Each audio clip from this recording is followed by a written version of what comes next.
আওয়ামী লীগকে নিষিদ্ধ না হওয়া পর্যন্ত মাঠে থাকার আলটিমেটাম দিয়েছে নাহিদ হাসান। আজ রাজবাড়ী শহরের রেলগেট এলাকায় অনুষ্ঠিত হলো একটি রাজনৈতিক পথসভা। সেখানে সবর প্রতিবেদন ও নতুন রাষ্ট্র ব্যবস্থার দাবি নিয়ে মাঠে নেমেছে জাতীয় নাগরিক পার্টি। এদিনের বক্তৃতায় দলটির আহ্বায়ক আওয়ামী লীগকে সন্ত্রাসী সংগঠন হিসেবে আখ্যায়িত করে দলটিকে নিষিদ্ধ করার আহ্বান জানান।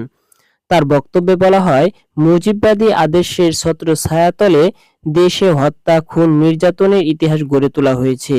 আর সেই আদর্শ থেকে দেশকে মুক্ত করতেই রাজপথে আন্দোলন চলছে। তিনি জানান, আগামী ৩ আগস্ট শহীদ মিনারে সমাবেশের মাধ্যমে আন্দোলনের পরবর্তী ধাপ শুরু হবে। এ সমাবেশ সফল করার জন্য সবার প্রতি আহ্বান জানানো হয়।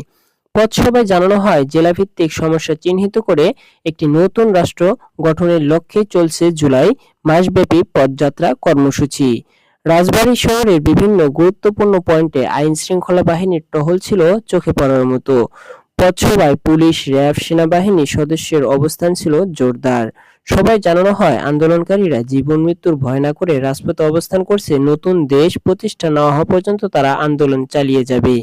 সকলে ভালো থাকবেন, সুস্থ থাকবেন। নিত্য নতুন প্রতিবেদন পেতে আমাদের সঙ্গেই থাকবেন।